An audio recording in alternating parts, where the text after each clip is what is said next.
Ever since the Pokemon world was born almost 3 decades ago, it has captured the hearts of people all over the world with unforgettable moments, memories, and experiences generation after generation. There is something special about this universe that has made all fans hold an honored place for it in our hearts. But of all the lovers of this universe, a small percentage of them feel such a strong and intense passion that they need to express and share it with the world. Fan games and ROM hacks are one of the best examples of that passion. Everything that this series meant to the player brought to life in a playable experience that conveys that vision. Unfortunately, the era when I could play all day long has been crushed by the frenetic pace of adult life, but I did get a chance to try several of these games during various periods of my life. Today, I'm here to share with you my favorites, going through that life journey in which Pokemon has always been present. I'm not quite sure of what was my first contact with a ROM hack. In a very old and unreachable parts of my memory, maybe a few years after I first heard about Pokemon, I have a vague memory of reading a mysterious question in Professor Oak's consulting room, a column of a local Pokemon magazine. A reader asked the professor about some enigmatic editions they saw being sold at souvenir shops on the promenade, which didn't appear to match with any of the official titles. I don't remember the professor's answer either, but it must have been funny to see how he tried to get away without advertising those pirate games. In any case, the fact that there were secret Pokemon games I didn't know about was already in the back of my mind. And of course, at that time when I was experiencing Pokemon so intensely, it became a frustrating obsession. Until one day, in my computer class at school, I found an oasis for that thirst. That's where my friends and I found a very primitive YouTube where I decided to look for information about those secret games from Japan, as I used to call them.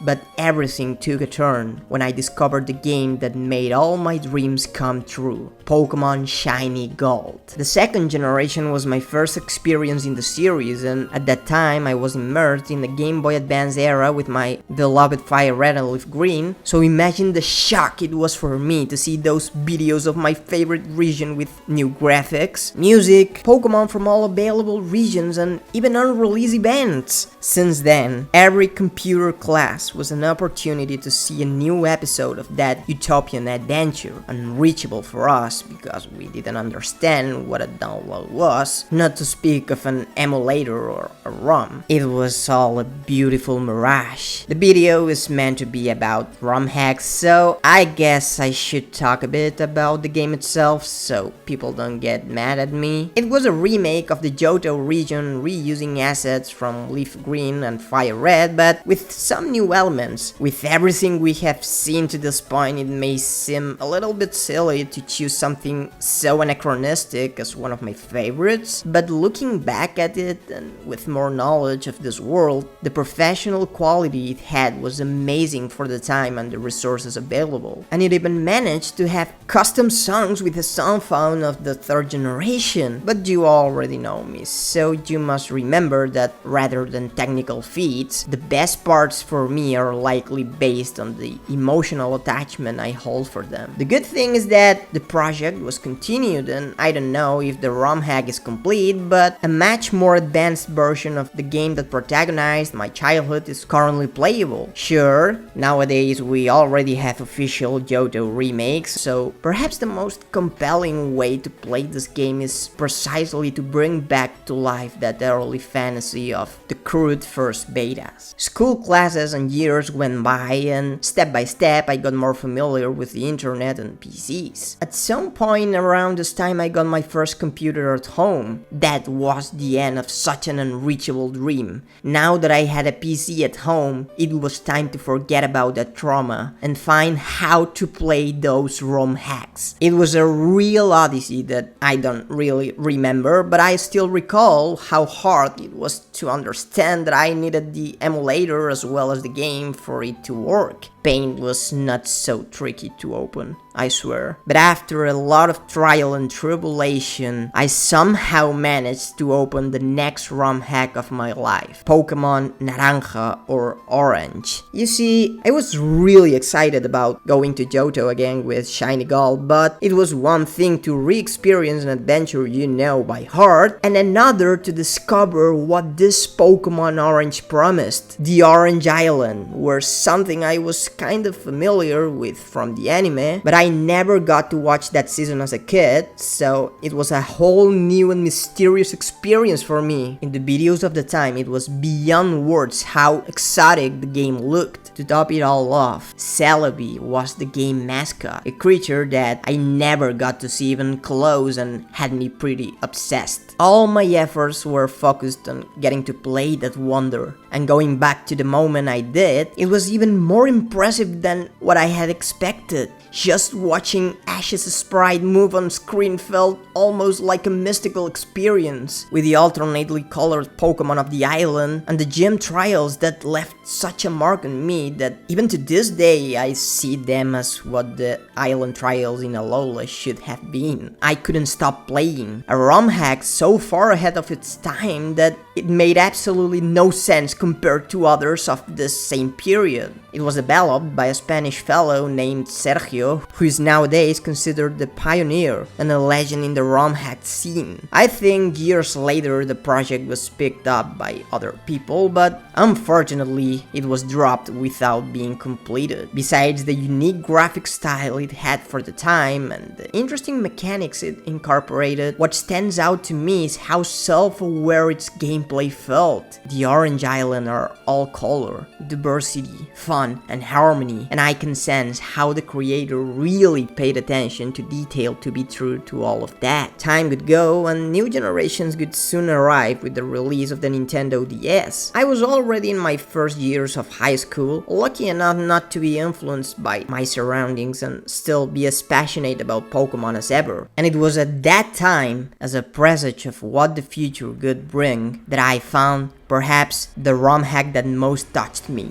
Pokemon Never, Black and White. I had previously played several of these games, and with my DS flashcard I even had the chance to try them on the console, so it was no longer that mysterious and unreachable world it once was. But this hack was different from any I had played before. It was not just a classic Pokemon adventure with the gyms, rivals, and the usual Pokemon League. It had an 80s inspired aesthetic, music by the Beatles, and a story quite different from anything I could have seen. It portrayed such a hopeful and inspiring vision of the Pokemon world that completely changed my perspective on the franchise. What for most could have been just a short beta of a random drop project, for me was a canon event that changed my overall connection to the series, and consequently to stories in general, forever. It awakened something in me, and I honestly believe that a lot of what I try to do in this channel has been influenced by what I felt at that moment. Something amazing was that the game's short story and overall vision had a lot of things in common with the actual Pokemon Black and White versions. You know, the different ways of understanding the world and the clash between truth and ideals. They even shared the same name, but the ROM hack was actually released 2 years before the 5th generation. Fate is a fickle mistress. But that's how we reach the present, a period in which I have been very distanced from video games in general, with other hobbies that satisfy me a lot more, but that hasn't stopped me from being delighted by the recent boom in the community. ROM hacks and fan games are all the rage, and at the moment, more projects than ever are seeing the light of day, reaching previously unknown peaks of popularity and virality, and challenging even the mainline games. I'm aware that the video has been heavily focused on the emotional stuff. Most of the games I have talked about are old and not even finished, so for the sake of those who click into the video looking for a shopping list of games to download, let's talk about some amazing projects I have had the chance to try or follow and would totally recommend. The saga Pokemon Ruby Destiny is a trilogy of ROM hacks that already has its years, but I really really enjoyed it at the time, especially its 3rd edition, Ruby Destiny Life of Guardians. I keep suggesting it to everyone who asks me for a complete, long ROM hack with strong personality and, of course, an interesting story.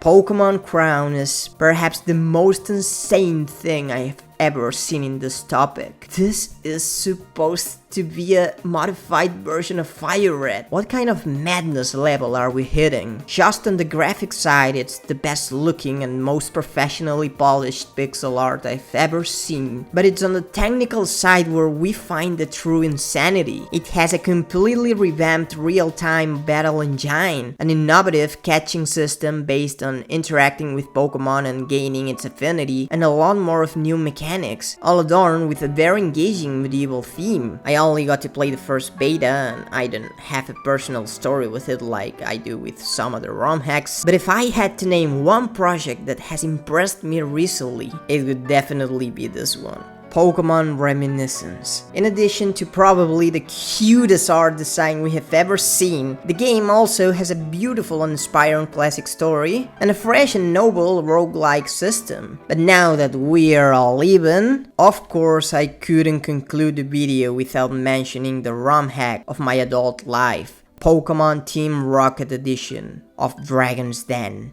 The premise is not really a mystery. What would happen if the playable character was a member of Team Rocket? How could such an unexpected fact change the classic story of the Kanto games? From the outside, the idea may seem cliché and predictable, but it materializes as a pat on the back for the soul of a true Pokemon fan. The story and events of the game are masterfully intertwined with the mysteries, theories, and rumors embedded in the collective imaginary of the community, all sprinkled with the particular life perspective of its creator, who fills the classic characters of the series with a new soul. For example, if we are going to be from Team Rocket, then it's only logical and predictable to think that at some point we are going to face Red. But I assure you that in the game, that clash and its implications totally breaks with anything you might expect and makes you never see things the same way again. I have always thought that the biggest but unexplored potential of the series lies in these things. Expanding on stories of forgotten characters, alternate universes, and filling the holes of potential that the franchise inevitably has left behind. And this game does that with such